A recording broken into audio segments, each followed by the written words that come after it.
Hello, hello, hello. Welcome back to Joe Daddy's Garage. It is Monday, March 28th, 2022. Basically the end of March. We're already 3 months into this year, and it's moving pretty fast. Nothing we can do about it. Hope everybody's doing well. It is a kind of a chilly day here in Georgia. Not bad, just a little cool, but still good weather. I know that there's a lot of stuff going on. I've seen the comments on the side. Some extremes, hot here and cold there, and snow in different places. And I'm really not going to complain about mid 60s in Georgia and a sunny day. Now we have had some high winds, the past couple days, and it's been kind of cool. But I know it's going to change. It's going to get warm here pretty soon, and we just have to deal with it. We just have to deal with it. But anyway, if you are new to this live stream, we try to focus on classic cars: Mustangs, Camaros, Studebakers, Roadrunners, anything that was built probably in the late 50s, 60s, and early 70s. Kind of that time bracket is where I like to be. But that's not saying we won't try to answer a question if you have a more modern type of vehicle and you have some problems, which I am going to talk about something with that as well. And, feel free to ask a question. If you want to join the live stream and actually be part of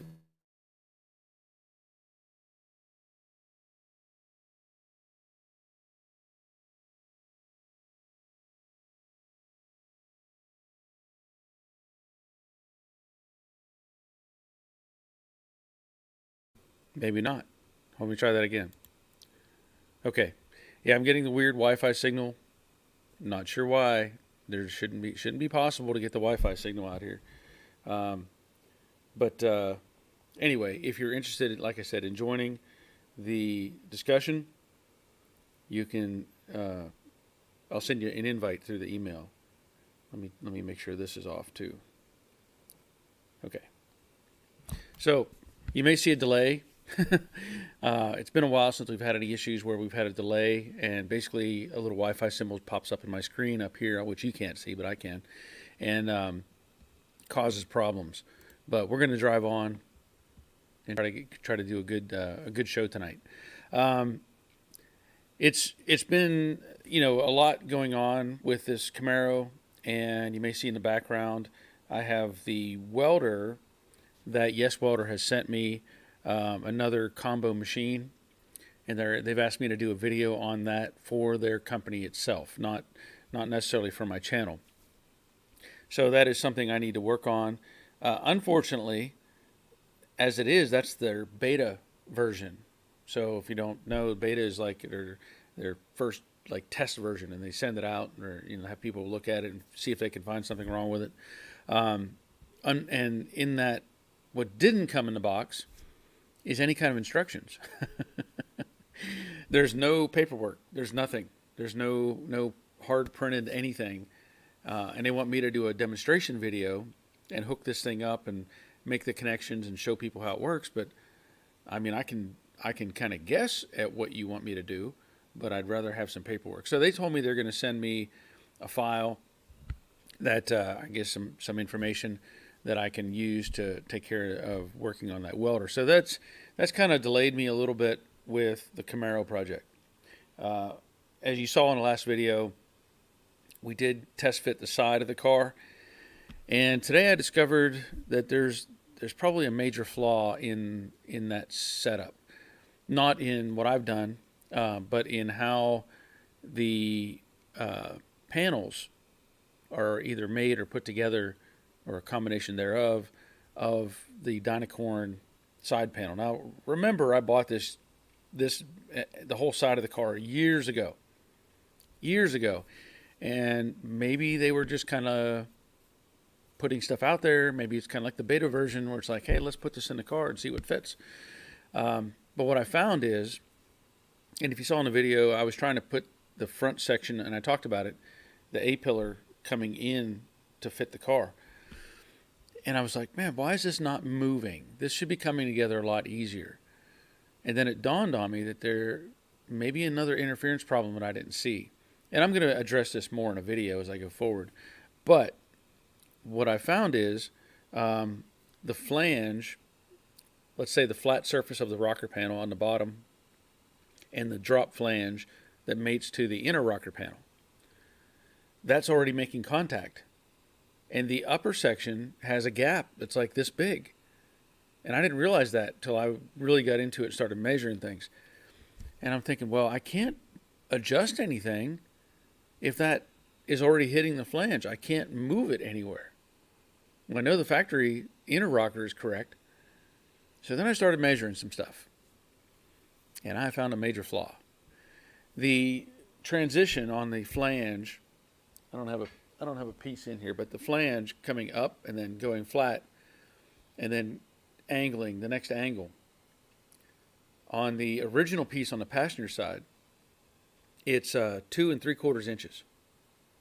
2 3/4 inches is the leg, let's say, from the flange to the kick up where it starts to transition. The new piece, it's like 3 1/8. That's huge.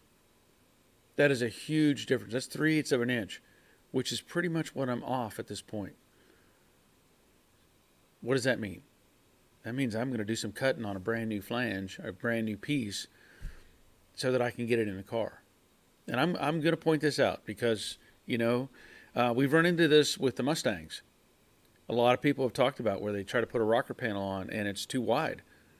And they've had to actually cut a section out and narrow it up and put it back on, and it works. How that measurement, or how somebody didn't find that during an audit, whatever, I don't know.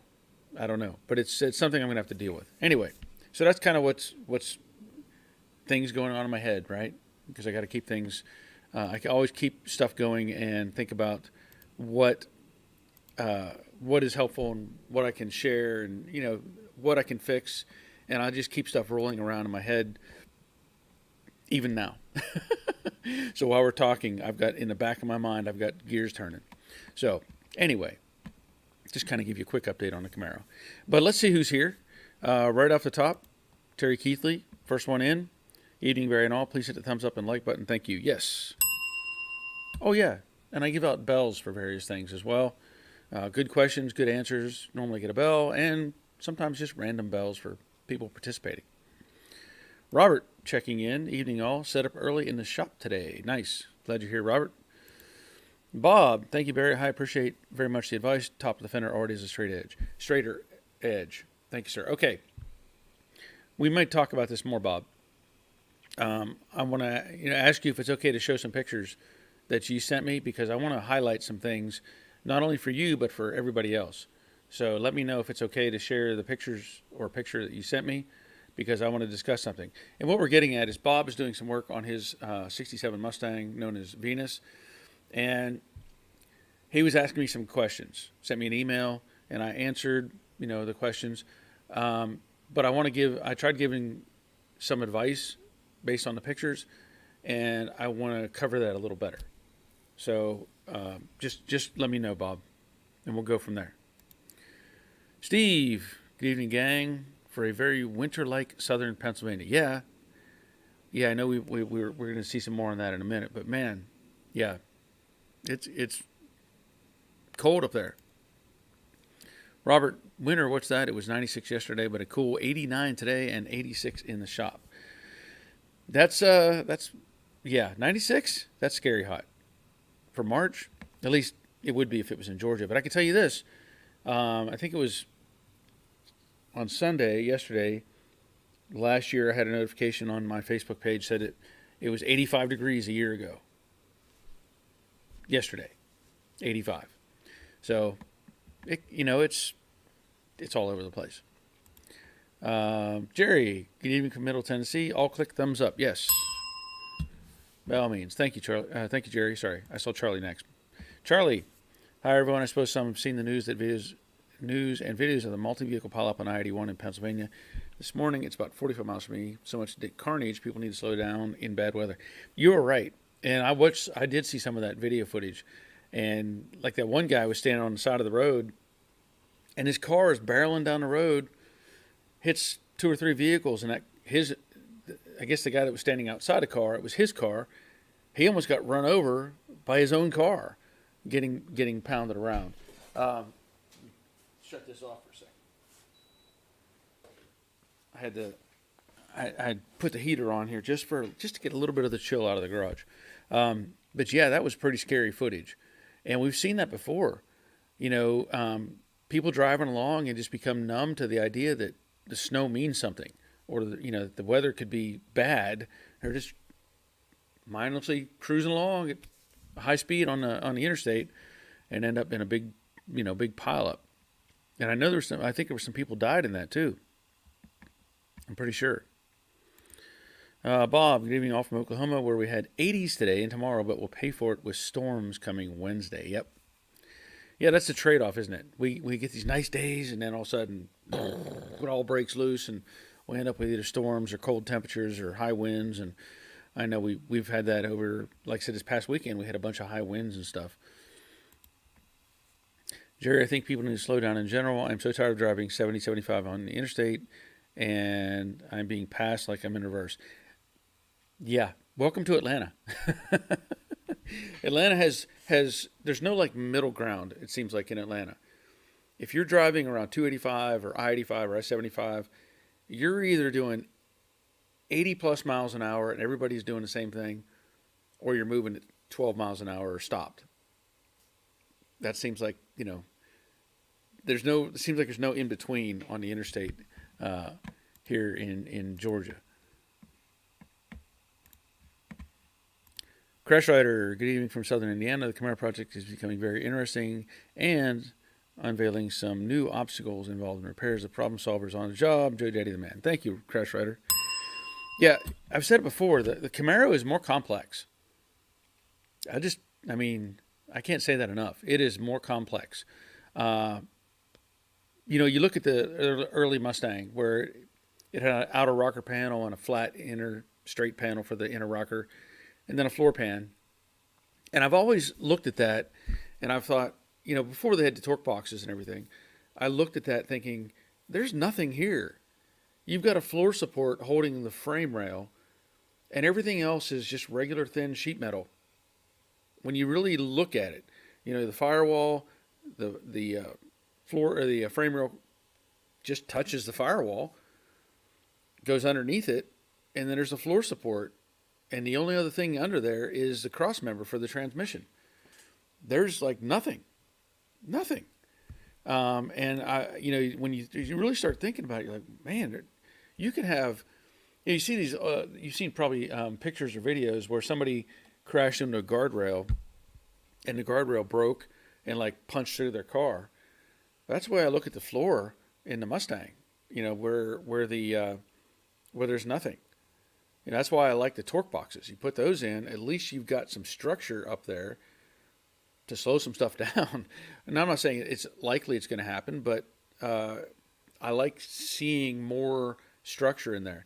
But the Camaro, and Robert and I have talked about this, it has the outer rocker and the inner rocker.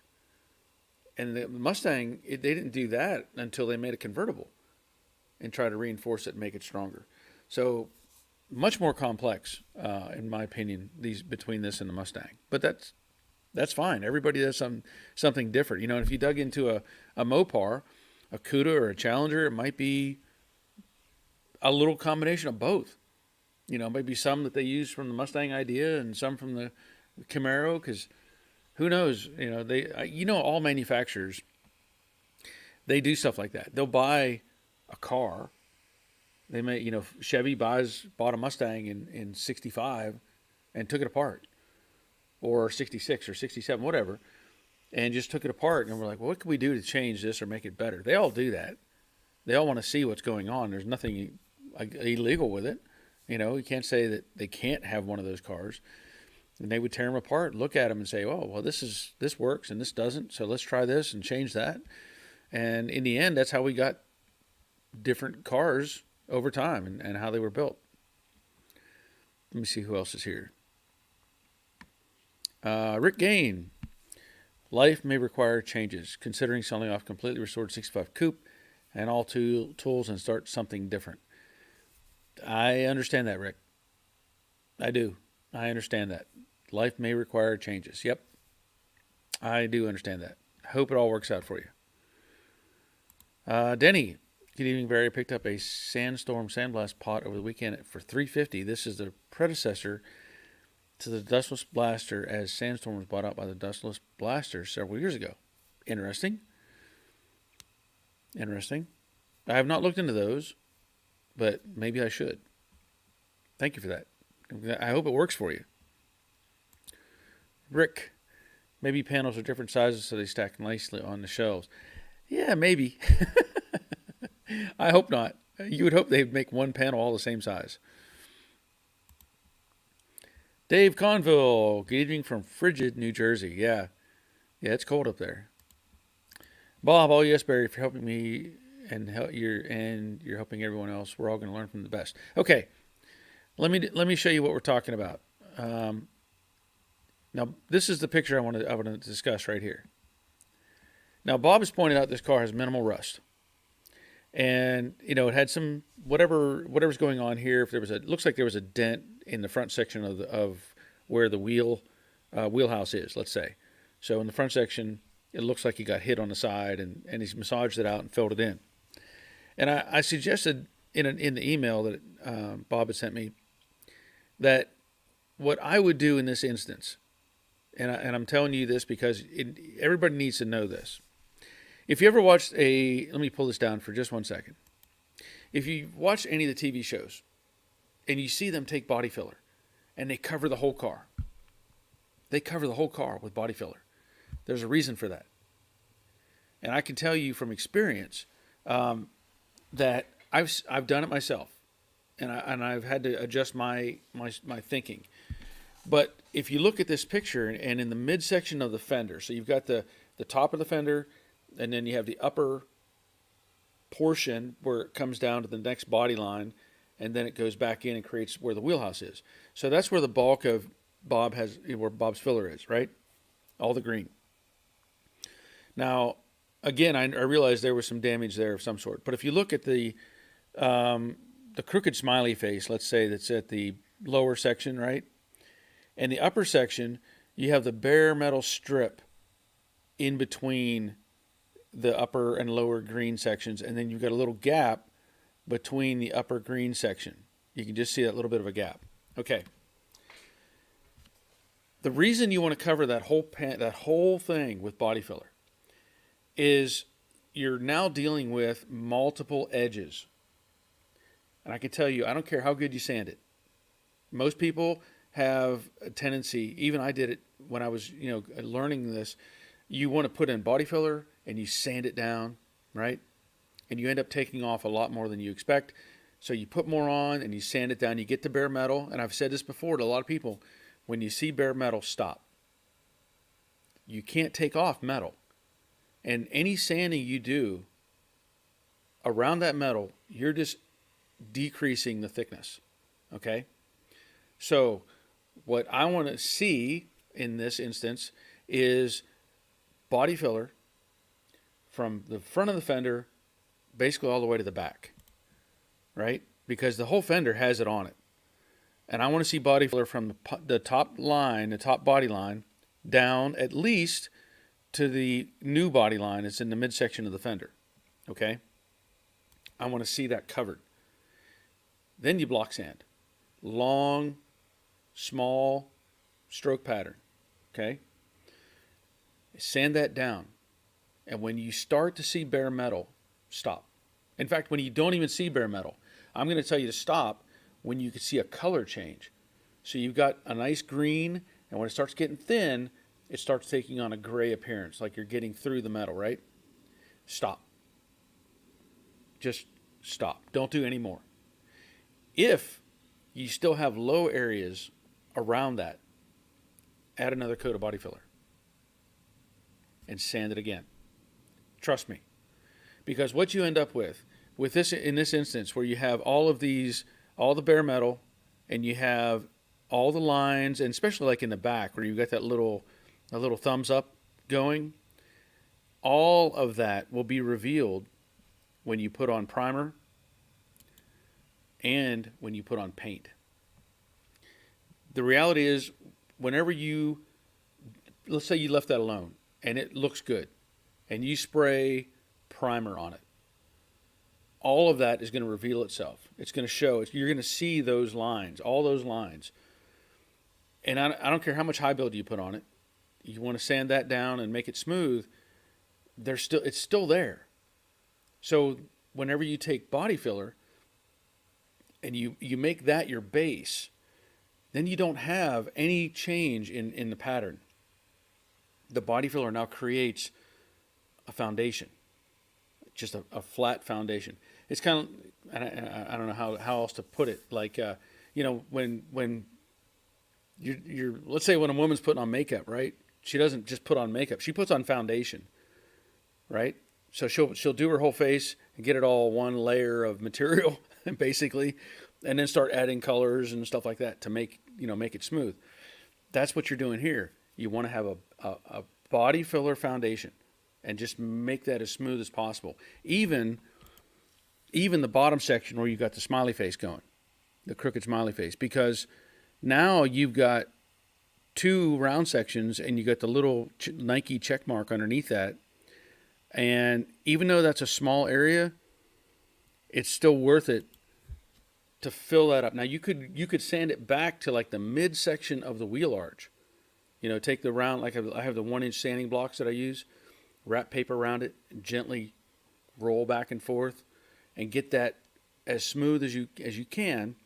But you don't want to have all those little spots of body filler showing. Trust me.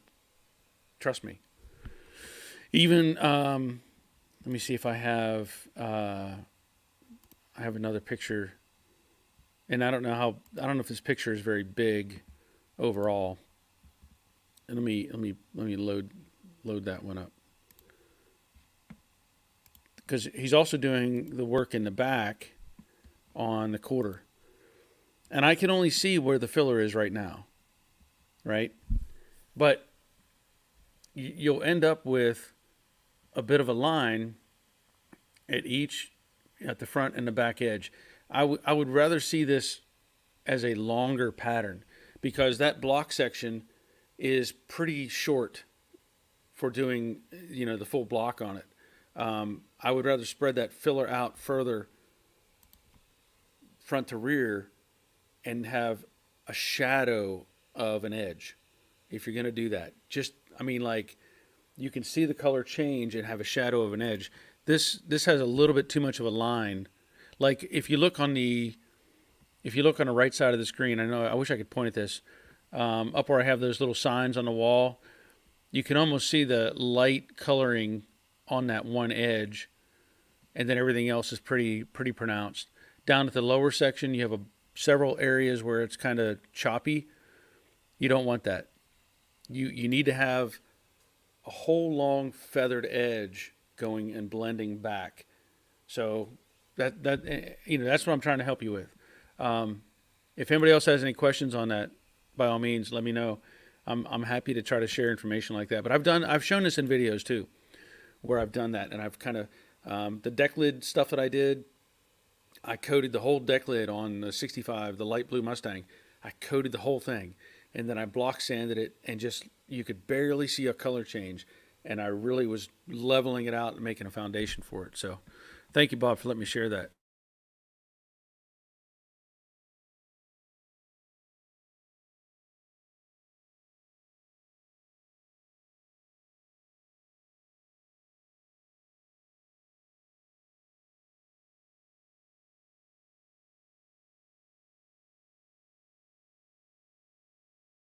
I don't know why it's doing this. I don't know why. But Kathy, if you have time, can you discuss converting 4-lug to 5-lug rear axle? We can talk about it. The easy option, I say the easiest option, because I've not looked into it as far as somebody else may have some advice. Like if you were to swap the axle itself, I don't know what the variants are. I can tell you, and I'm going to step back in history a little bit here. When I had my 55 Chevy, it was a Ford 8.8 rear end. in that 55 Chevy. And the problem I had was the axles were for a Ford lug pattern, and I wanted a Chevy lug pattern so that my wheels matched. So what I did, I went to Strange Engineering, and I told them I want a set of axles built for this rear end with a 5-lug bolt pattern. And they made me a set. I put them in, and I had to take the brake drums from the Ford brake drums, because I don't know if they even sell them with a Chevy pattern. I took the Ford brake drums and I re-drilled them so that I could use them, and it all worked. Now, I'm not saying that's the easiest option on the Mustang. I don't even know if that is an option. I don't know if you can swap the axles like that. You may be able to contact Strange Engineering and say, hey, I need some axles to fit this 4-lug into a 5-lug. I don't know what size, the differential is or anything like that. The other option, the easiest option, is to get a 5-lug axle out of another car. So if somebody had a wrecked, say 65 Mustang or whatever year model you're working with, and you could buy, or some people part them out, and you could buy a 5-lug rear end and put it in, that would be another option. Otherwise, you're looking at doing an axle swap and getting the brake drums and that sort of thing. Now, another thing you have to consider is, is it the 65 and 6 or 67 and 8? Because they are different in width. So keep that in mind too. That can be a problem. So there's probably some other great advice on here from other people, but that's my answer, at least at this point. We can bring it up again if we need to. Terry, used my new SCT from Hobo Freight. That thing is dynamite. Cool. Very good to hear. Very good to hear. Yeah, Robert recommended that. So yeah, I'm going to be getting one of those before too long. Rick says, Dave, you ain't kidding about New Jersey. Robert, Terry Keith would ask him now if I could get kickback from Harbor Freight. Yeah, that would be nice. Charlie, 3 to 5 fatalities so far reported. Yeah, that's not good. That's just scary stuff. I've dealt with it. I grew up in Pennsylvania, and I've talked about it before, having incidents where you don't know, you can't tell. If it's black ice and it's under snow or something, you think the road is fine, and all of a sudden you don't have any control. And you need people, they get comfortable. They're driving cars with air conditioning and heat and power steering and power windows and traction control. And they're like, yeah, I'm just going to continue doing 70 miles an hour because my car can handle it. Nope. Can't handle it. Kathy, if you have time. Oh, sorry. We kind of brought that up. Mick. I guess Mick. I'm going to say Mick. M-I-K. Mick Donald. I just about finished with a vintage air install on my 68 Fastback. Your 6 videos shaved several hours off my install. Thanks. Awesome. Tips are welcome. Tips are welcome, Mick.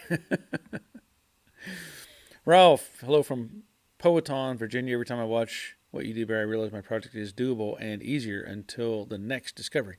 Yeah. I mean, it is doable. There's always a way to do things and get around things. But then, you just hang in there. Hang in there. Next thing comes up, there's probably a video out there for somewhere to fix it. Robert, it's counterintuitive, but that much filler on. We're all programmed to use as little as possible. I agree. And that's the thought process. And, people are like, oh, it's got all this filler on it. Well, yes and no.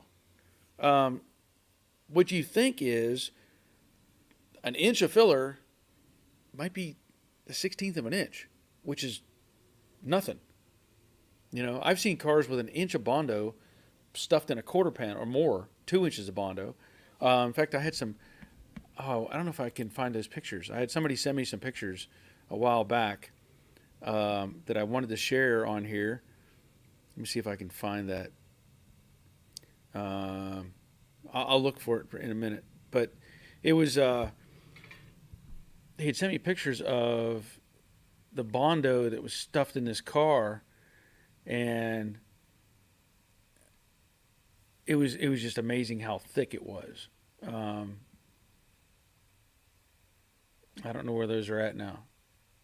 I wanted to show those. Okay, I don't know where those are at, so I'm gonna have to just skip ahead. But yeah, body filler is, and it's not like here's another thing. Um, People think about body filler and they're thinking, oh, this is horrible. You know, you've used up, you put so much body filler on here, it's just ruined the car. I don't know many people that can take a panel and make it perfectly flat and be willing to throw paint on it, high build primer, and paint it. I don't know many people at all. It's just not. It's not the reality, and not anymore. You can't take one of these old cars and say, "Oh, I'm just little taps there. It's good." Now, maybe if you were a PDR guy, you know, do paintless dent repair, you might be able to pull it off. But the reality is, you're going to have to put filler on there. You're just going to have to. Brett Lawrence, just got a new tail panel welded into my 66. It seems perfectly straight.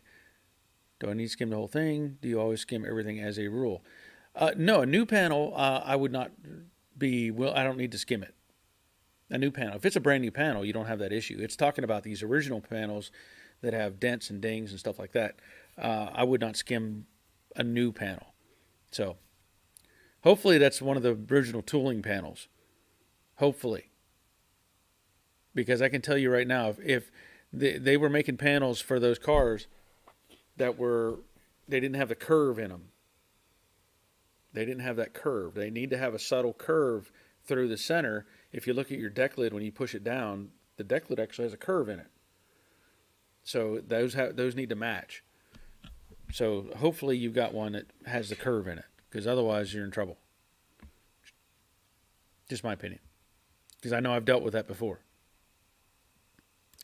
Okay, Robert, on the 65 and 6, the rear end is smaller and different style, so no axle swapping with stock parts. So there you go. Thank you, Robert. I knew you would help. Robert points out a 70 Maverick rear will fit the 65 and 6. I know because mine had one before I sold it. It's good information. Now, Jerry. But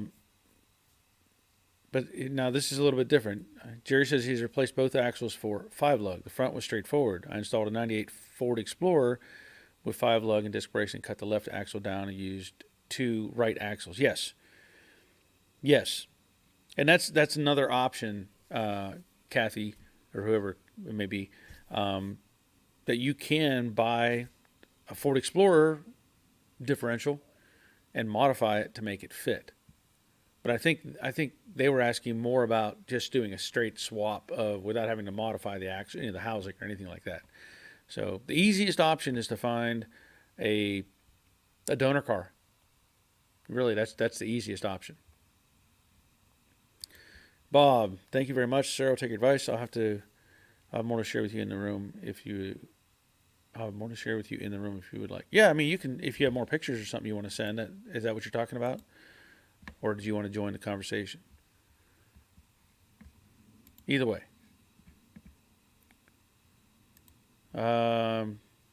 Kathy, thanks. You're welcome. Dawn, black ice is why I like manual steering. I can feel the steering relax when traction starts going away. That's a good point. That is a good point. Let me see if I can. Now that I know it was Doyle. Here we go. That sent me these pictures. So let me see if I can pull these up.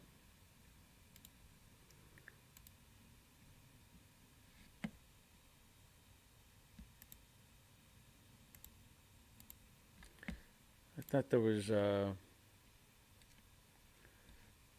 maybe he sent me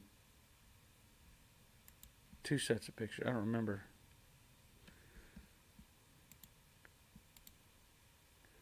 Let me see if there's another.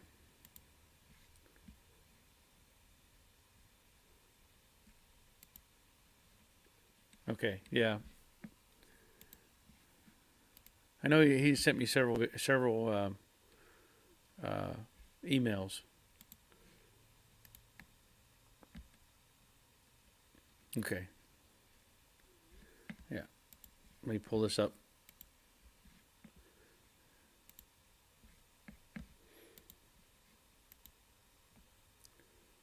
So we were talking about the hidden stuff in body filler and junk like that. And here's one picture that Doyle had sent me. So somebody had caved in, I think this was a Buick, had caved in this quarter panel, and they ended up, I don't know how much filler was actually stuffed into this thing, but it was a lot. It was a lot. Let me see if I can pull up. Yeah. So that was his quarter panel. And that was all body filler. All body filler. Just piled up on top of that thing. You know, and back in the day, let's say, that was the fix. They were like, well, just hide it. You know, don't worry about it. Just cover it all up. Nobody will know. But then as time goes on and people started get involved and want to restore their car, and they're like, well, why is this cracked? Why is there a big crack in my panel? Let's start digging and find out. Next thing you know, you've got some serious damage. Serious damage. Harvey, hello Barry, on the road back from picking up a new midsection toolbox with Jordan. Happy Monday. Glad you're here, Harvey. A new midsection toolbox. Okay. Well, good. You always need new toolboxes, right? Well, new used. I know you're looking at buying you had bought some old Snap-on, I think. Doyle, don't create a panel with filler. Fix the imperfections with filler. Use a dent puller and hammer, and dolly's minimal is best. Yes. Yep. But that whole skim coat, that does a world of good for a panel. Doug, hello from upstate New York. After a high build primer, what's the grit of sandpaper block sanding you like to use, and what grit do you recommend for sanding final primer before paint? Thank you. Well, it depends on where you're at in the process. So, like, if I'm let's just go through a quick scenario. Let's say I've put epoxy on the car, right, and then I've scuffed that up later to put on body filler. And normally my body filler I'll sand with to knock it down. I use typically 100 grit. Before I put on high build, I'll go over it with like 400. Scuff everything with 400, put on high build, let that dry good, put on a couple of coats of that. And then depending on what I see, I may go back with some 100 just to knock it down, just because I know there's some imperfections. Otherwise, I would probably, and I do this sometimes a little bit different. I may use 180 and go over it and see if I find any highs and lows. And if it's starting to look good, I'll try to get, smooth out those highs and lows. And then 400, finish it up with some 400, make sure it's all nice and smooth. And then, if you want to put on another round of final primer, you're good. Final primer, again, I kind of maybe cheat a little bit. I may use 400 to start to smooth it out. And if everything's looking good, maybe finish it off with some, you could do 600 if you wanted to. But 400 is fine too. But, you've got to be careful when you do that. But 600 is a nice number to get everything smooth prior to putting some paint on there. So hopefully that helps. Robert, the Explorer rear is a great swap. Got to decide what gear ratio I want before I go pull one at the yard. Yep.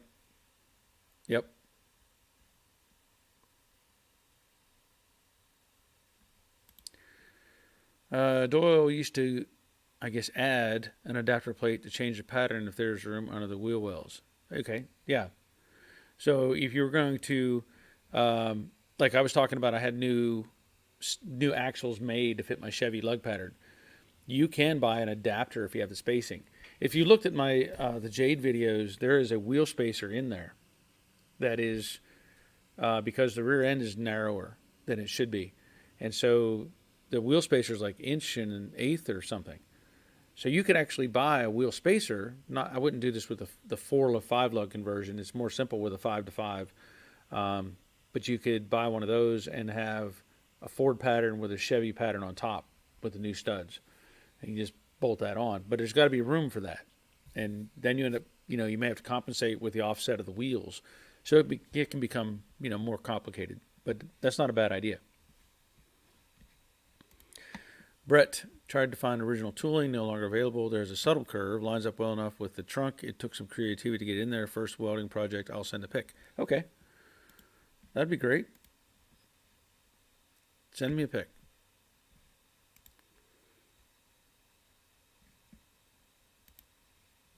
Okay, let me see here. We got other pictures coming in.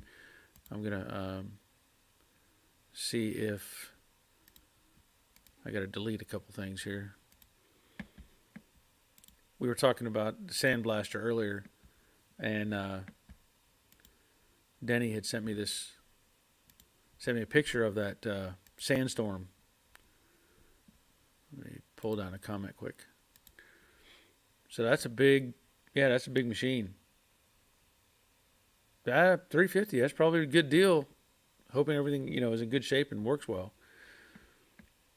If you want to try it out, you can bring it to my place, and I'll give you something to shoot with it.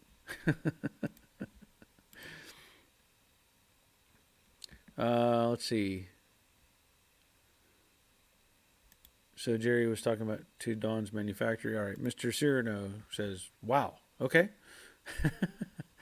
I'm not sure what the wow is, but Jerry, the E-Pass has an adjustment to go to no power steering assist. Okay. That's cool. Robert also used good quality filler. The more expensive it is, the better it holds, and the easier it sands. Evercoat Rage is good stuff. Yeah, I use Rage and I use Ultra, so definitely that's a plus. Bob, on my quarter panel, would you suggest I go over the top of what I have now with new filler, or should I take that back off? No, you can add to that. There's no problem with that. As long as it's the same stuff. There's no problem with that. And the fillers I have already put on, yeah, that's fine, not a problem. Robert says to Denny, I'm jealous of that blaster. Where did you say you lived? Yeah, that's a machine right there. That's a machine. Yep. Like I said, you want to try it out, you can bring it here. We'll hook you up. I don't know if my compressor would hold up to that though. It looks like it's going to take some oomph. So earlier I was talking about running into some problems with a modern vehicle. Now let me give you some parameters here. My son and daughter-in-law have been looking for a minivan because we have they have 2 kids or 2 grandkids, and it just makes a lot more sense for them to have a minivan. So we found I'm going to say it's a really good deal on a 2011 Toyota Sienna. Fantastic shape, fantastic price. You know how it is right now. The market is like going crazy with pricing. And these people were very generous, very nice, and made us a great deal on this vehicle. Unfortunately, it had a check engine light on. Well, I was like, I don't know what that is, and I don't know if I want to help them get it. So I went and got my scan tool. Now this is just they sell these at any parts store, and this is an older version, but this works, and you can delete codes and all that. This is what I normally use to test things. So I went and we checked the van again, or went and looked at it again, and I brought my scan tool, hooked it up, and it was showing just an O2 sensor as bad. And I was like, oh, okay, not a problem. So, we bought the van, brought it home, and I was gonna say that it has to have pass emissions test before they can start driving it. So I started looking it over, and I thought, well, you know what? Maybe I'll just clear the code and just drive it around the neighborhood for a little bit, cycle it off and on and see what happens. See if that fixes it. So I cleared the code, and then I went back and I checked, because I always double check to make sure the code is gone. Well, apparently, I've learned this now. Around 2010, some vehicles have a permanent code. You can't delete it with one of these. It won't delete. And I was like, wait a minute, why can't I delete it? That doesn't make any sense. If you repaired it and now you can't delete the code? So I did a little searching on the net. And this guy had talked about how some programs have a permanent status, like a permanent fault. And he was, talking about you can buy a really high dollar tool and make it go away, or he was showing how you can make it go away otherwise. So he pointed out, he said, make sure you fix the problem, which I'm going to go ahead and put in an O2 sensor. And then it was a matter of starting it up. Now, this is what he said. Starting it up, let it get warm, whatever, drive it, and do cycles on it, which I normally do anyway. Start it up, shut it off, park it. I may drive it somewhere on a subdivision, stop, shut it off, start it, and try to build up a cycle pattern so that the computer recognizes that it's got something, repaired. But he said you might have to drive it up to 200 miles, which to me is ridiculous. I don't understand why you'd have to do that, but that is something that, maybe has to happen. So at this point, I have a new O2 sensor coming, so I'm going to swap it out, and I've got to figure out how to make that code clear without spending who knows how much money on a scan tool that will actually take it away, or going to a shop where they have a snap-on system or whatever and saying, hey, can you clear this code?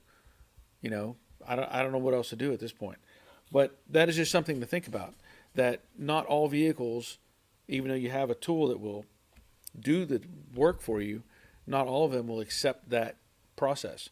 And I don't know if it's just, I think he pointed out that it was Toyota, and it may be several brands that have done that. So just something to consider moving forward whenever you're doing repair work and stuff like that. But just some information. Let me see if I had. Okay. So Brett sent me another picture. I'm going to pull that up.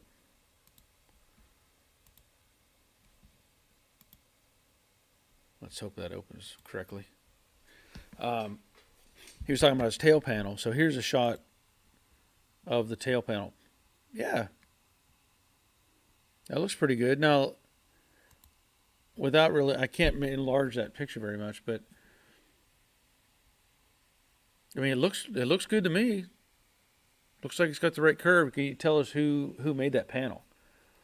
I mean, is it a Dynacorn or what brand is it? Because that was always an issue. We talked about the idea that the original tooling, that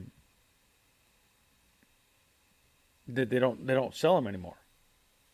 They don't make them. And I don't know if these other brands or other companies have improved on that design so that the the curvature is right. But that looks really good, honestly. Let's see if I can enlarge that picture on my computer independently. Yeah, from what I can see, it looks good. But that's always been an issue with the aftermarket stuff, is making sure that the shape is right.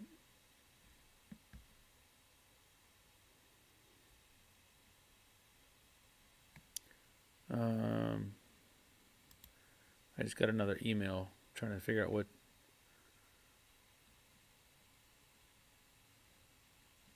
Okay, I'll have to go back to that.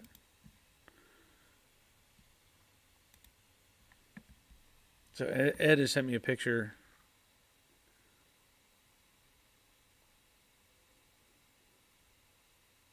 Oh, okay. So we'll talk about that in just a minute.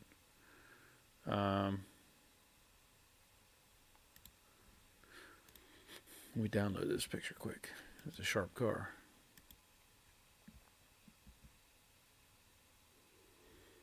All right, so in the comments here, let me pull back this. In the comments, Dawn is saying, to clear the code, yes, 200 miles, it has to have 50 ignition cycles without a fault. Okay. That's crazy, though. I mean, the difficulty I have is it doesn't have a good tag on it.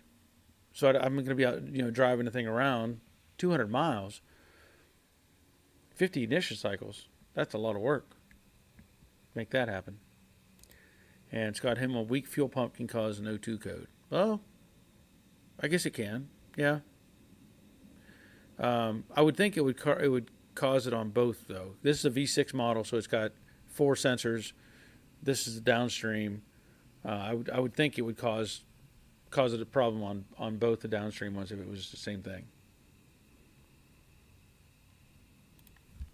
Okay, so Brett says he got the tail panel from Dynacorn and 2 others. They were all the same, so I just picked one. Okay. Well, I'm glad that it looks good. It does look good. And Robert, they do that to get more work into the dealer, among other things like that. Well, that's a good point. Yeah, they don't want you to fix your own car. No, no, no, no, no. Don't want that to happen. Get it back in the dealer where you got to pay through the nose. I had Ed send me this picture. And he points out this is a 51 Mercury. And he says he saw this car in bare metal and was amazed, and so were others, as it was on display and in a magazine in bare metal. The owner is a metal man with a long waiting list for street rodders and high-end builds. And I'm sure he is. You know, now I don't know what he started with. You know, I don't know if there's a before picture what he started with. But yeah, there are people out there that can massage metal and make it straight. And I mean, I do it. There's a picture here of the car in a magazine in bare metal. Let me see if there's another shot. I don't know if I can pull that from this ad or not. But yeah, like I said, there are people that can do it, but not very many people have that skill set. Not at all. And that's why you have to kind of default to what's what you can work with.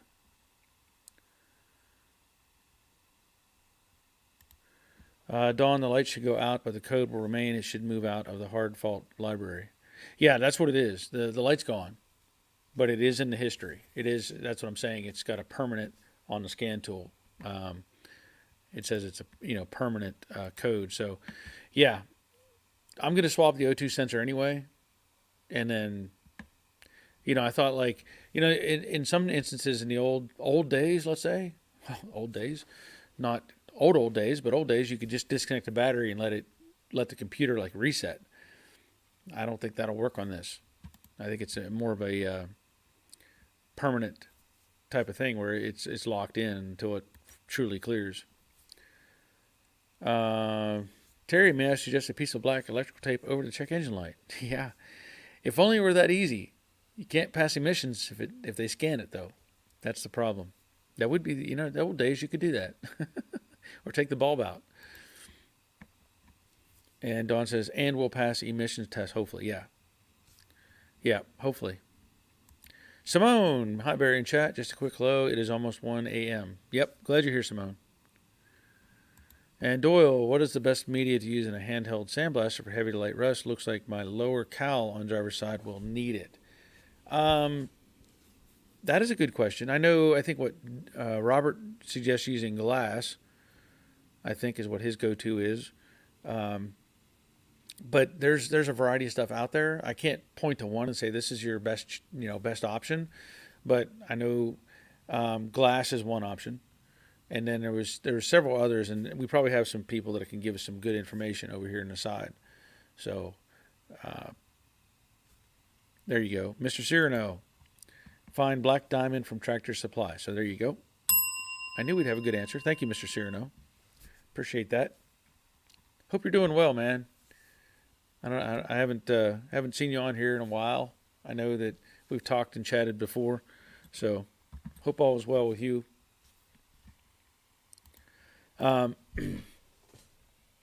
Okay, so Robert says, I use crushed glass. Garnet is very good, and coal slag cuts fast but leaves a rougher surface. So there we go. There's some other options. So we got black diamond from Mr. Cyrano and crushed glass from Robert. So that's what I thought.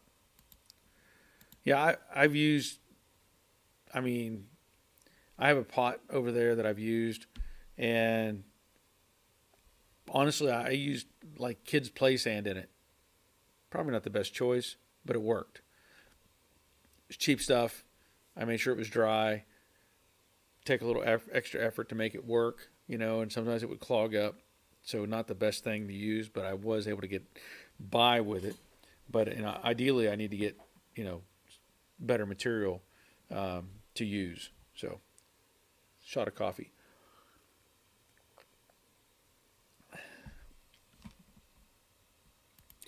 Robert, Black Diamond, Black Beauty, etc. are all coal slag. Okay, well, see, that's good information. I didn't know that either. And Jerry, crushed glass is my choice. Okay, thank you, Jerry. So it sounds like black diamond or crushed glass is your option. There you go. There's something else I wanted to mention that this just came to me today because I was looking through one of my toolboxes, and I talked about a few weeks back a knife that I had. I don't remember somebody was asking me stuff I found in a car at the junkyard. Somebody's asked me odd stuff that I found in the junkyard, and this is something that I found in a car in the junkyard. I don't know how old this thing is, but I can tell you it's mighty old. If you look at the case, you can see it's a old leather, and it even had a little leather strap on it that broke. And these are brass, or these are probably copper rivets. I wouldn't say brass. These look like copper. So this is something I found in the junkyard. I don't know what was on. It has a little plate here. I don't know what it said there. It's got a very old bone handle on it, and it's a dagger. Now, I know that if I look at the blade on it, I'm pretty. If I remember correctly, it's a Sheffield. I think it says Sheffield Armory or something on there. I don't know how old this thing is, what the history is in it, but I can tell you that I did not treat this very well. I used to take this thing and cut radiator hoses with it up in the junkyard. I used to throw it at a tree, stick it, best I could into a tree. I carried this on my rucksack when I was in the Army. That's how the strap broke, because I was abusive with it. But it's, it doesn't have any kind of, there's no kind of, like Mr. Cyrano says, looks military for my M1 carbine. Well, but there's no lug to attach it. So I don't know what this is. So if anybody has, it may be what Mr. Cyrano says, but I don't know for sure. I know that, let's see, I can't really read it anymore, but I know it said Sheffield. I can't read it. I think there's a part number on here actually. And it's been so long since I've tried to research this thing, but it's been abused, and I got it upside down. That's why I can't read it. Yeah, it says Sheffield.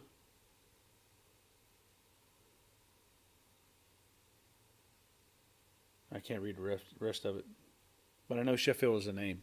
So anyway, that was one of the odd things that I found at the junkyard. You know what? I have modern technology. I can take my little camera, and I can zoom it in on and see what this says. Maybe it'll read it. Nope.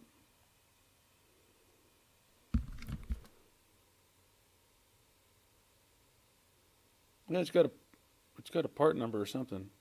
Slater. Oh, that's what it says. Slater Brothers Sheffield.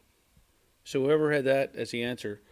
And there is a little symbol up above that looks like a pyramid.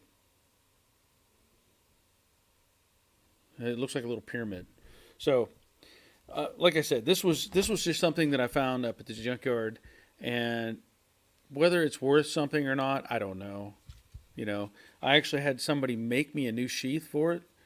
I don't know where it's at, somewhere, but just held on to it because this is one of those oddball junkyard finds.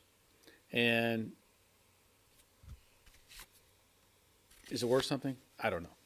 But just thought I'd bring that up because I was digging through a toolbox today and that popped out at me. Let's see. Dave, isn't silica dust a huge health issue when using play sand? Yeah, you don't want to do that. Wear a mask. Wear a mask, for sure. And Robert says yes. To Dave says yes, which is why I don't use it. The alternatives don't have the free silica in them. So there you go.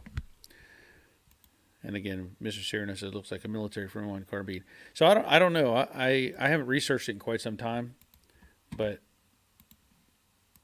that's about where I'm at on the knowledge of that Sheffield. So I wanted to point out too, there's a bit of a change in my schedule, and I didn't do a live stream on Thursday, and I don't know if I'm going to be able to do live streams on Thursdays. If I do, it would be at a slightly later time.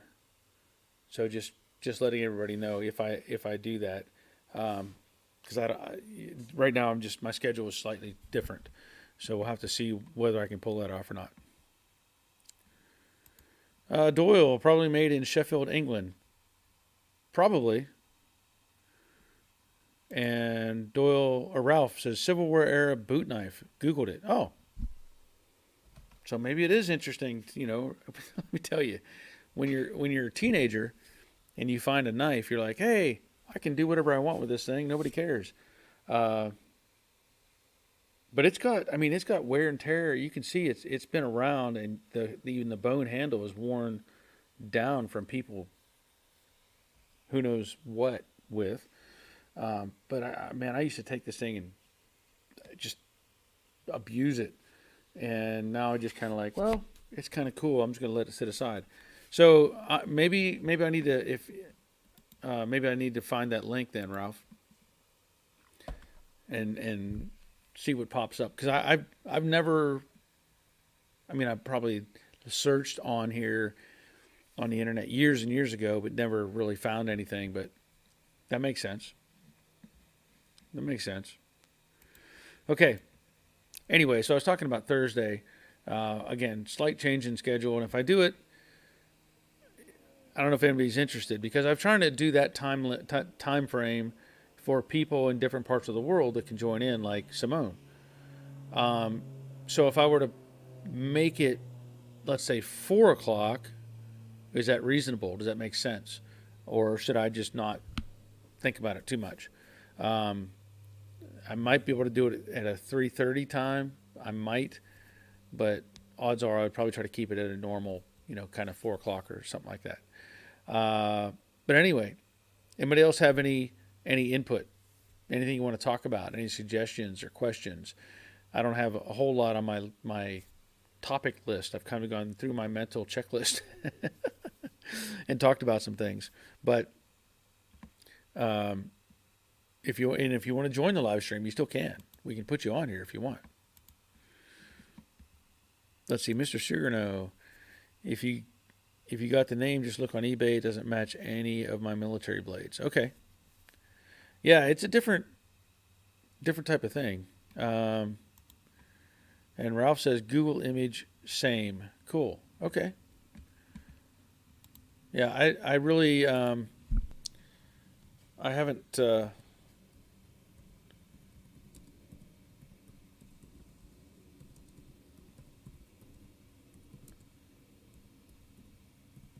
really done a search for that in a while. Okay. Well, it looks like there are some on there. Interesting. Huh. Yeah, I haven't looked at this in quite a while, but there's some very similar, slightly different blade. Let's see. Yeah, that's close. Wow, somebody wants $229 for the one that I see on somewhere, whatever the site is. But anyway, I'll have to look them up and do a little more digging. Clark says, beehive boot knife, Civil War. Okay, so it's a beehive. It's not a pyramid. Okay. Wow. Okay. Let me. That's interesting. Um,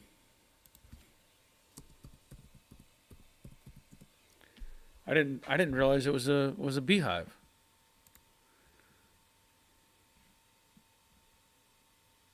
That's it. That looks like the sheath is wrong for what I mean, different than what I have, but that's the same knife. Wow. Okay. That one sold for $375. And there's a little bit difference in the handle, in the copper or in the brass piece, but it looks like the same blade. Interesting. So everybody gets a bell for pushing me in that direction and looking for that. I didn't realize that was a beehive on there. That's interesting. Okay.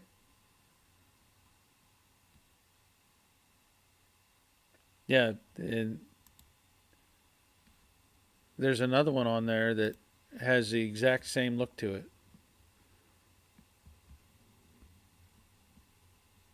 Same piece of brass, whatever, on the handle.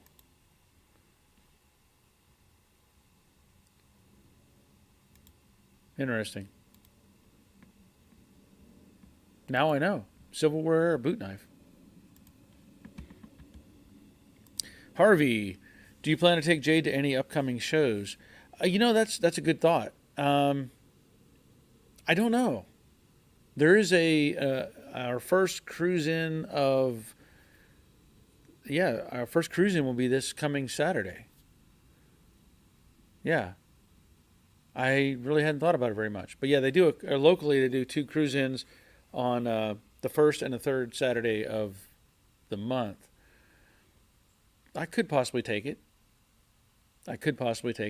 Yeah, that's a good thought. And I was checking out your picture on Instagram. You had posted, Harvey, with the black and white photo, and you said, "Is this 1968 or today?" That was pretty cool looking. Yeah, the black and white photos do so much for finding detail. You see colors and you're like, okay, cool. But then when you start looking at black and white photos, it really shows off a lot more detail. Gary, hey Barry, just letting you know that the Borgeson conversion is done on my dad's 68 GT Fastback 4-speed car.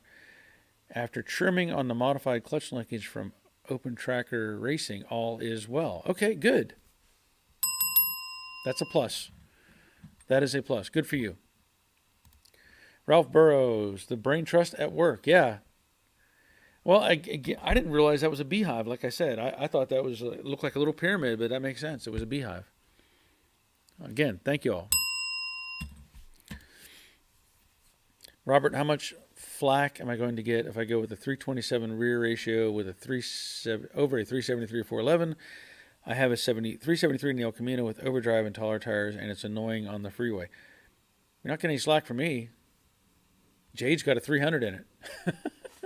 It's either 300 or 310. So, yeah, 327. I mean, you're not going to go out. You're not racing anyway, right?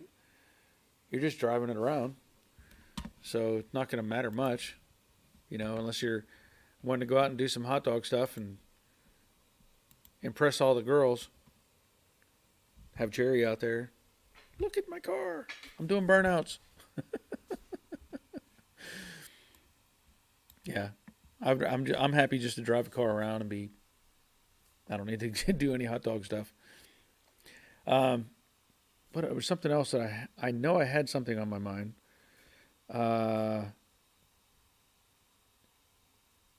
the Camaro, not the Mustang, the Welder. Oh, that was the other thing.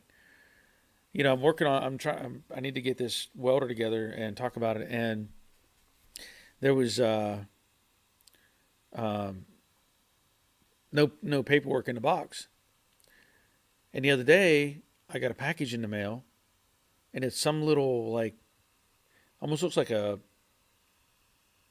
a memory card, but a little plug-in device, like a data device. And this thing shows up, and I was like, I don't know who this is from. I don't know what it's for. I am not hooking it to my computer. But it was from Amazon.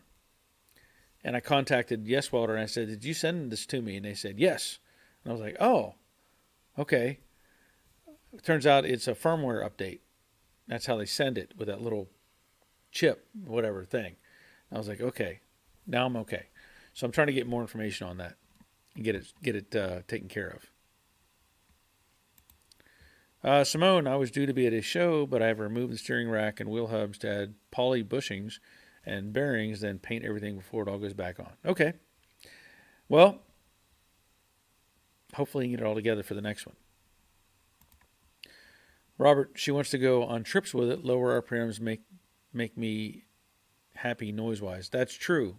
And all that sound deadening you put in, all the kill mats type of stuff, whatever you used, will help a ton. Yeah. So 327, that sounds like a good number for me for the gear ratio. Mr. Sugar, where's the car show? What state are you guys in? Well, I'm in Georgia. So local to me in Georgia. I think you're on the West Coast, aren't you? I think, if I remember correctly. Or maybe not. I don't remember. But anyway, it's in Georgia. So you're welcome to come by. And Phil, nice to see Metalwork videos. You're in your element. Yes. Yeah. That's where I need to be, doing metalwork. At least at this point. And getting that stuff done. Now, I mentioned earlier, I was talking about it. I ran into a problem that I'm going to have to modify. Hard to believe, I'm going to have to modify a brand new part to make it fit the car correctly. But now that I see it, now that I found the problem, even though it's going to be some more work, take some time to cut, fit, do my thing, it'll be fine. And I'm glad that I discovered what the problem was. But it was talking about the rocker panel on the side of the Camaro where it won't tuck in. And I thought it was one thing, but it's completely different.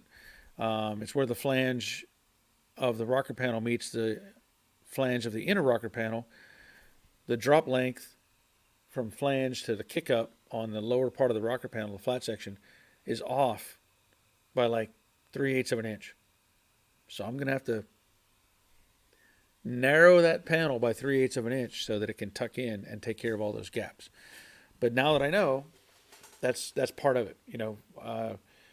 As I mentioned before, test fit, and find what doesn't fit, modify it, adjust, whatever you have to do. But it's the same situation we've run into with the Mustangs, as I mentioned earlier. I know we have more people viewing now, but I want to bring that up because the people have had trouble putting the rocker panel, an independent rocker panel from Dynacorn, putting it on the side of their Mustang because it's too wide.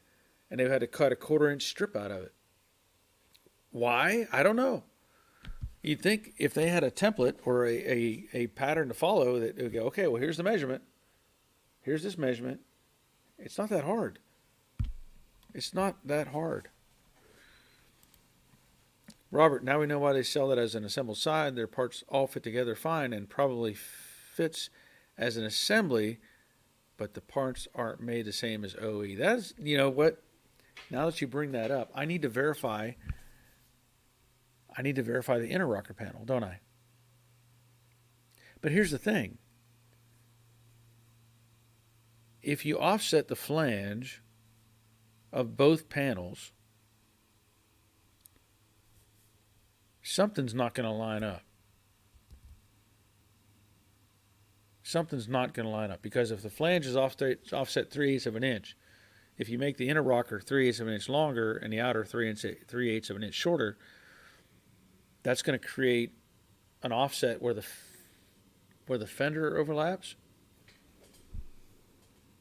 So I think the fender interacts somewhere in there.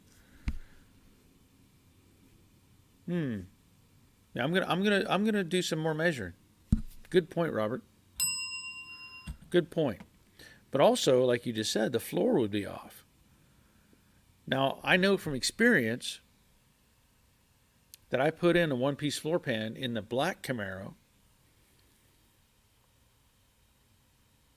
and I didn't have that issue. And that was all original car. The rockers were original on that car. I did not do any modifications to those. So I get what you're saying. I'll have to do some more measuring. I'll have to narrow this down so I can go, okay, this is what I see as the problem. It's almost like I said, they made this panel. I bought that thing 8 years ago. Who knows? It may have been the beta version. It may have been, let's see what happens. People can put this in the car if it works. I never got around to putting it in, so I can't say that it was the right one or not. It was made correctly. But now we can do some hard measuring and figure that out. But now you got me thinking a little bit. I gotta again some more. I gotta roll that around somewhere over here now. Get that gear turning and go. What's up with that? But see, that's why we do these things. It's good to have people approach it or suggest different angles or different ideas so that we can resolve some of the stuff. And I don't know if I'll be able to help to resolve anything. It's not like I'm going to call up Dynacorn and say, hey, you screwed this up 8 years ago. What's up? They're not going to care. They're not going to care. They sold it as is. Robert, wonder if some of the 70 pieces were similar and they use a one-size-fits-none. Well, yeah, I mean, the car, the body would be, the rockers and all that would be the same 67 to 69. So I don't know about, with the 70, if you're talking about 1970. Or if you're saying, wonder if some of the 70 pieces were similar and they use a one-size-fits-none. Yeah. I guess you're talking about the 70 pieces that make up the body, right? Doyle, I think they can't make them exactly the same due to patents unless they're licensed by the manufacturer to make them. That may be possible. That may be possible. But still, there's got to be some trade-off because I bought. Now you got me thinking here. Hold on a second. I've got to do a measurement. I've got to do another measurement. You got me thinking about this because I have another rocker panel. I have the passenger side rocker panel. So let me grab that real quick. They make a lot of noise.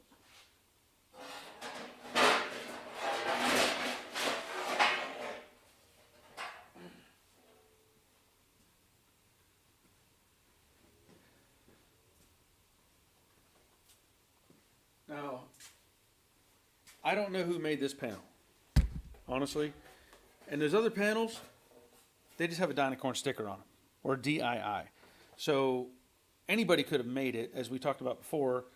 Dynacorn just puts their sticker on it, says, yeah, that's ours. So this thing has a CHP 136 made in Taiwan. And this looks, it looks like what's in the car right now of the new one that I put on. And so what I was measuring, if you can, let me see if I can angle this. What I was measuring was this flange to this corner right here. That distance. So now, and that's a straight line all the way down. I can do this without dropping it. See, that one's long too. That one's long too. That's 3.25 inches. 3.25. That's the same as what is on the driver's side.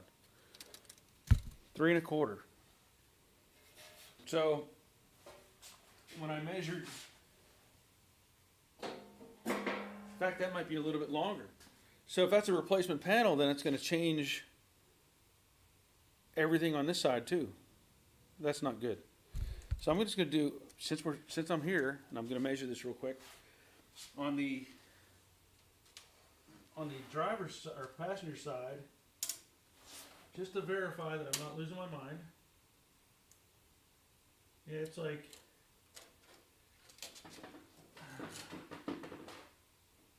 it's like 2 3/4 to 2 7/8, somewhere in that range. So I'll have to look this over a little bit harder.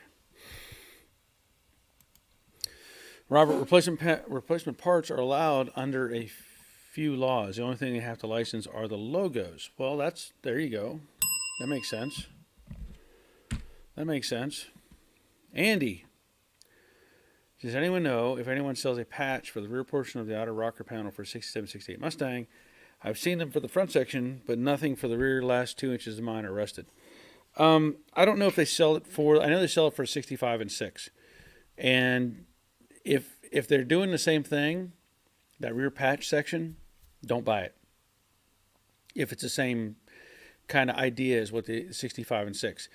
The reason I say that, I've done a video on that on the Mystique Mustang.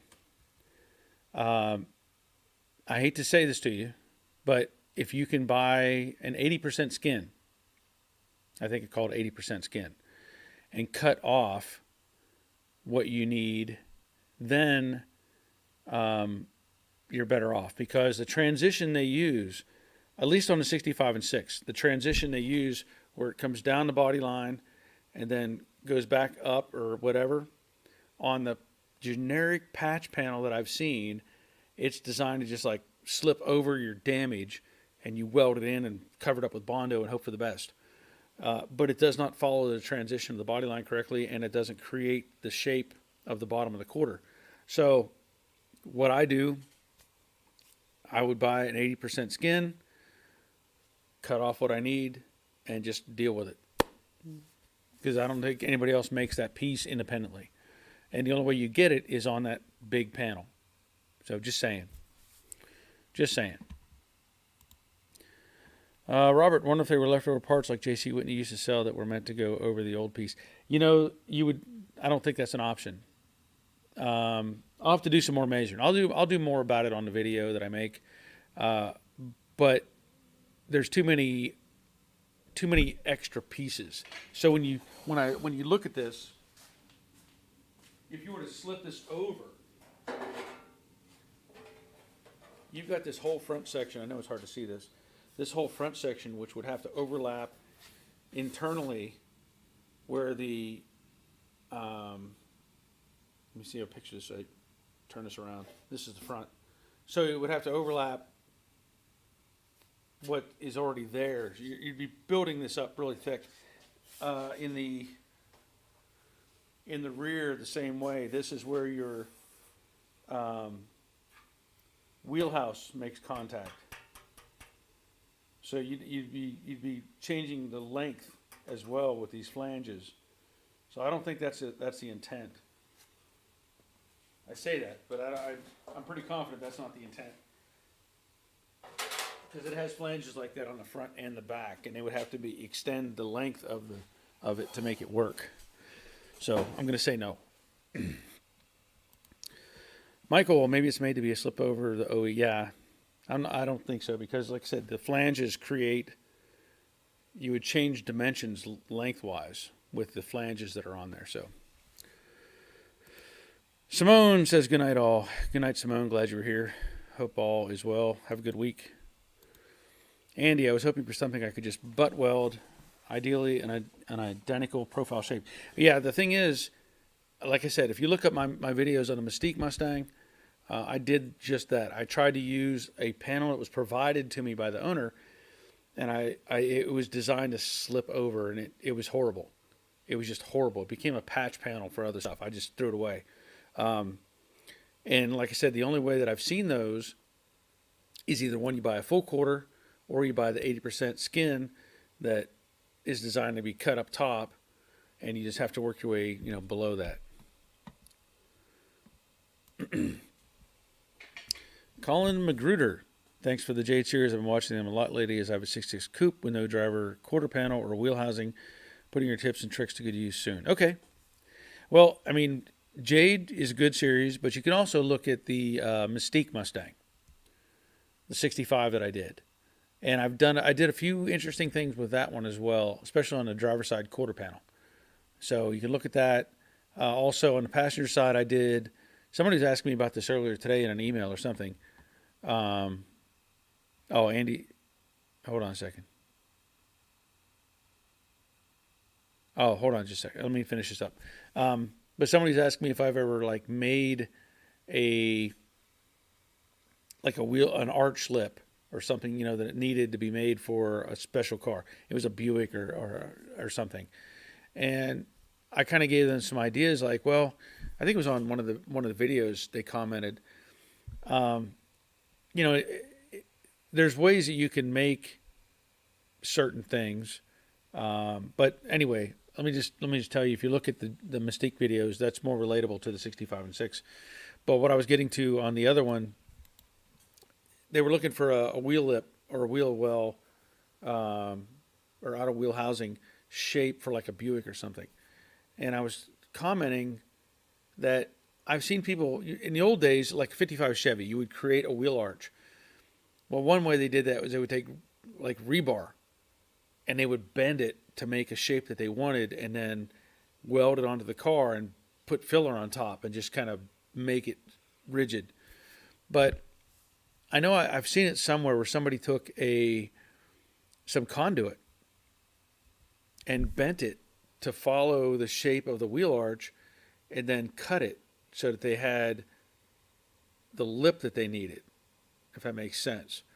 And then I've seen, like, I know Robert has done some stuff where he's made a wood block and created the jig to make his shape that he wanted and just hammered and dollied into that wood block. So there's a lot of different ways you can do that. But anyway, that was talking about the wheel arch and stuff, because some of the stuff is just not available and you have to find something similar to make it work. Oh, Andy, I'm referring to the rocker, not the quarter. Okay. That's a big difference. I think they make the front section for the rocker, yes. The alternative is to buy the rocker and cut off what you need. It's either that or form your own. I've talked about this before. The rocker, I've done some stuff where I've had to remake the shape of the rocker panel in the back area.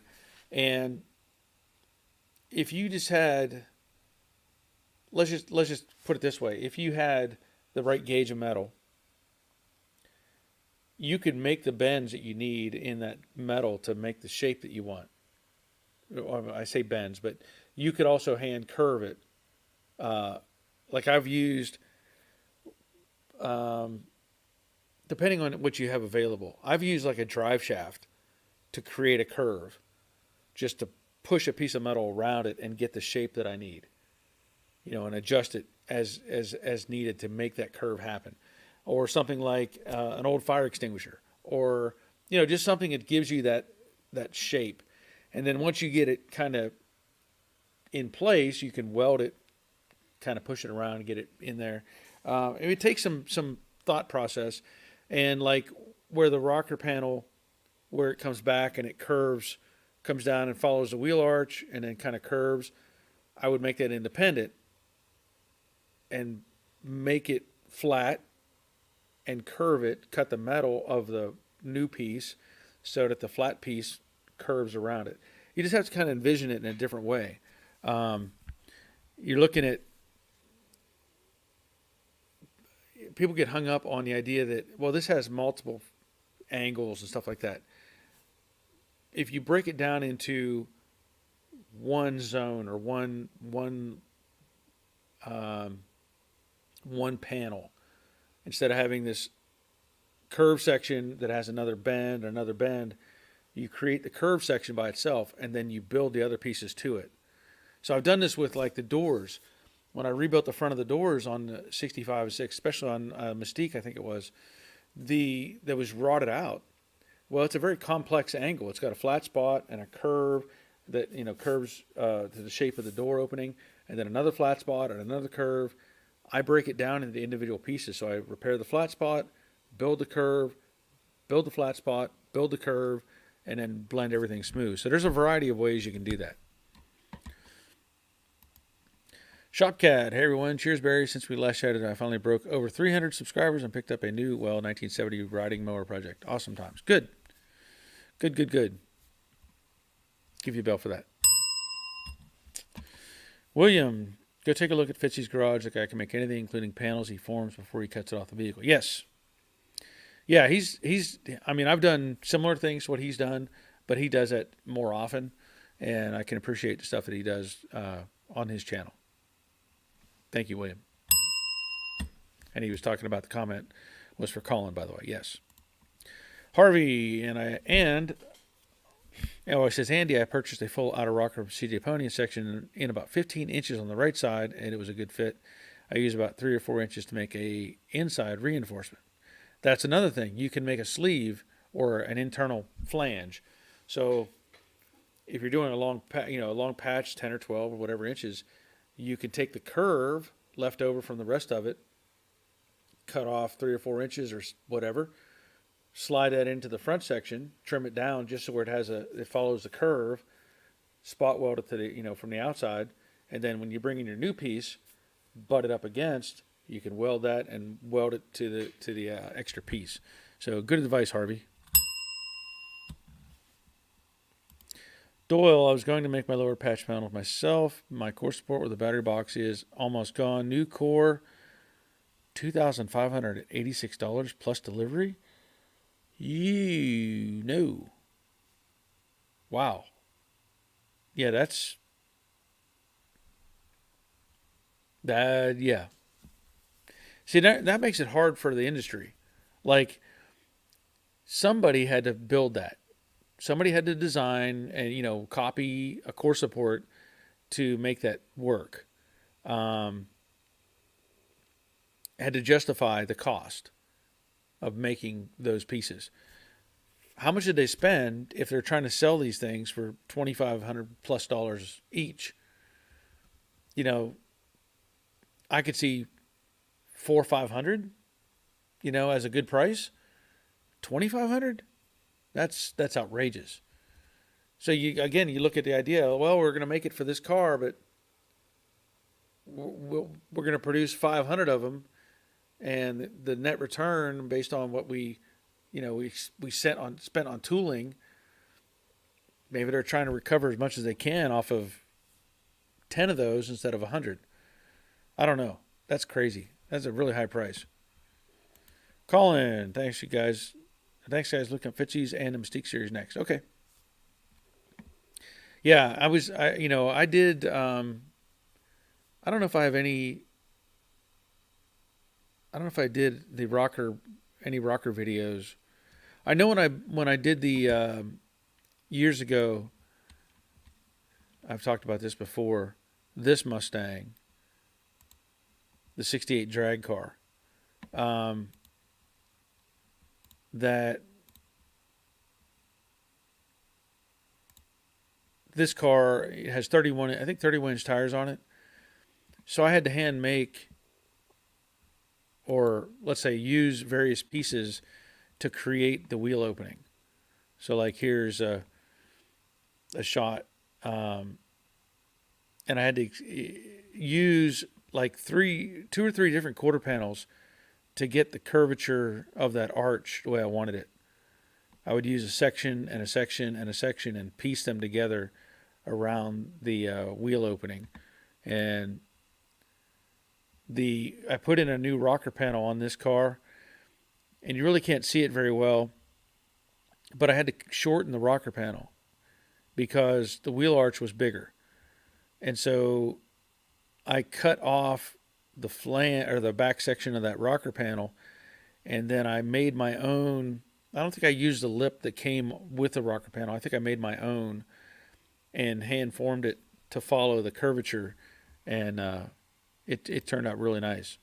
It all turned out really nice. And that was several years ago that I did that project. That was at the body shop.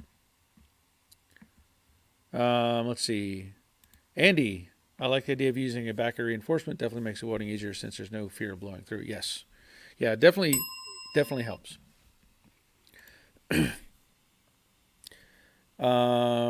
Robert, if I can repair the bottom of the door corners with several pieces, anyone can do it. Pick cent. Let's see. Okay. Yeah. So we'll see if I can download these real quick. What did Harvey send me? Oh.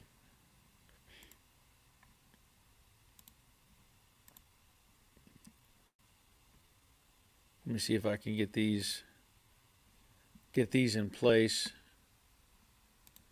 We have a few pictures. William, same thing in pricing for the coupe to fastback quarters they sell. It's outrageous. Yeah.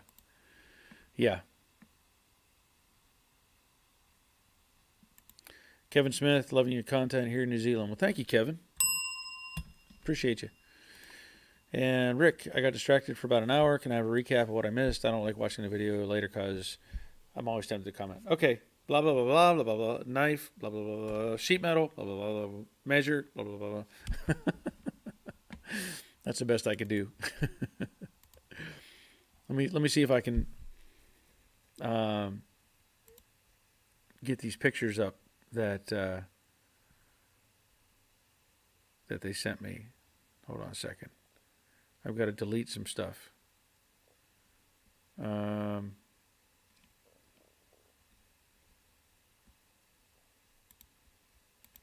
we were talking about the rocker panels and stuff, and Robert also we were talking about doing the door patch. And give it a second here. Okay, so there's that. Whoops. Lag.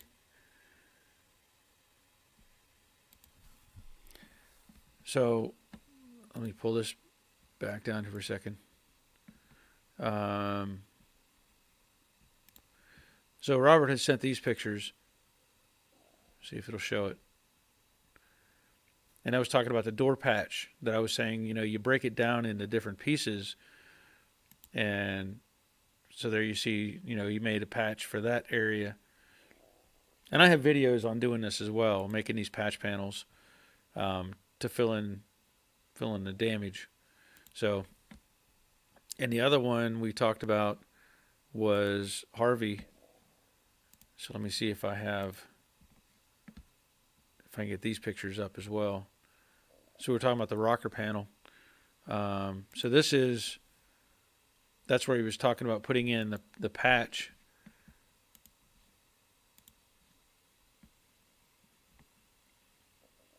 And then get this one upload as well. That's where he has a sleeve.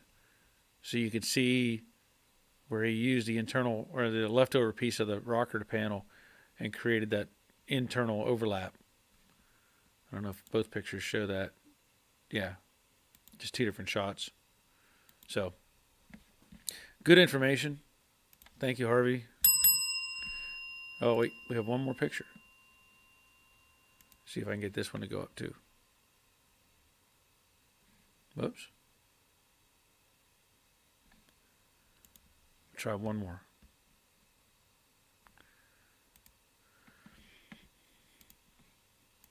See if I have enough room in my files, in my storage here to put this one up. Okay, so there's the rocker panel fully installed. Kind of hard to see it in that picture, but yeah, it turned out really nice. Turned out really nice. Thank you, Harvey. Rick, that was a nice recap. Thank you. You deserve a bell for that. Okay. And Robert wasn't finished at that point, but getting close. Yeah. So like I said, I have videos on that as well, rebuilding the door. I have that on the 65 Mystique and also on the 70 Mustang that I did years ago. So you can see those as well. In fact, I think I have a video.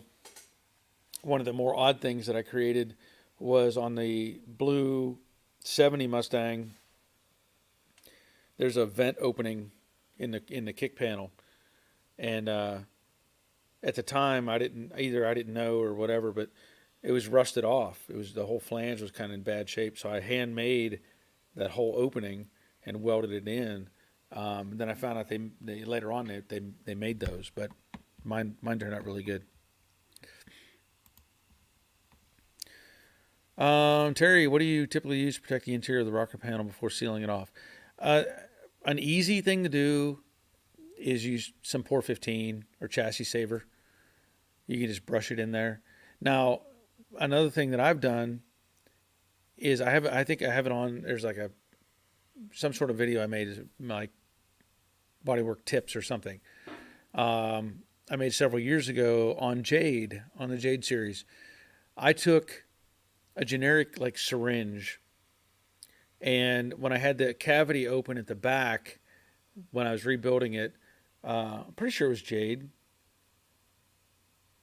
Anyway, whatever Mustang it was, I took a can of chassis saver and I used that syringe and pulled it up in and just shot it as deep as I could into the rocker panel. And then I took I have a blowgun with a long tube on it, and I just blew it around in there until it coated everything. And everything that was left over, either ran down and filled the seam between the two in the pinch weld, or ran out. So it worked really well. So that's an option you can use. Another idea, as Robert has pointed out, cavity wax through the drain hole at the back. Well, that sounds bad. Yes, you can use cavity wax. Or I did a video on a rocker panel for the Eastwood frame coating spray they have on the convertible series, the Brooklyn Pony, where I showed using that stuff. And you get a wand that attaches to the spray can, and it has a sprayer on the end of it, and you can push it into the openings and spray and retract it out, and it backfills or sprays the interior of the cavity. But you also need to shake it up real good. Shake it up real good. Leonard, didn't you spray up into the rocker panel? Yeah. I mean, I did that. I did a couple different ones. I did it on, I'm pretty sure it was Jade, where I used the chassis saver, and I shot it, like I said, with the syringes, and then took an air nozzle and blew it way up inside. But I did that after I cleaned it all out. You know, there was all kinds of like dirt, and I think there was some looked like mice nests and stuff growing in there. But I blew all that stuff out of there before I sprayed any of that stuff in. And I'm pretty confident I got it all coated really well. But there's a variety of things out there. I know in the collision industry, they sell the same kind of thing where it's on a wand, and you can spray a cavity type wax material where you put it on in the tube into one of the drain holes, and you just spray and pull it out, and it coats the whole inside of the chamber. And Leonard says, yes, it was Jade. Okay, that's what I thought. Been a while. I've worked on, I've worked on that car a lot over the years. And it worked pretty well. But also put down some paper, like newspaper or something, underneath your rocker panel. If you're going to use chassis saver or pour 15 and just blow it in there and let the excess run out, put some cardboard or something underneath, because if it runs out and gets on your floor and it's that stuff, it's gonna want to stay. So let it collect on some cardboard or something. And Terry says, cool, thanks. I have a 68 Torino project. Okay, that's a cool car. Okay, Michael, early day tomorrow. Good night, all. Yeah. And Robert, if you're going to do cavity wax, do it after it's painted. Yes. Yeah, you don't want to do that beforehand because you'll end up with residue, and that's going to affect your paint. Keep that in mind. Keep that in mind. Thank you, Robert. Okay. I can feel my voice is starting to go, and that tells me it's time for me to go. At this point, I don't know if I'll be doing, unless I decide to do a 4 o'clock show on Thursday. I may not be able to do Thursdays anymore, but I'd like to keep people involved, so we'll see how that goes. But right now, I'm going to have to call it a night. Been on here an hour and 45 minutes now. Jay's Appliance. I have a 6M Firebird. I'm doing inner. Oh, and floor pans. Okay. Yep. Look at my. I have the 68 Camaro videos out, the black ones that I did several years ago. I put in floor pans. I did a firewall. I did mini tubs on that car. All kinds of stuff. So you can look that up as well. I think it's listed under black Camaro. I'm not sure. But that'll be it for today. At least, if nothing else, I'll be back on Monday night at 7 if I can't do it on Thursday. And if you don't see a notification, then I'm not doing it.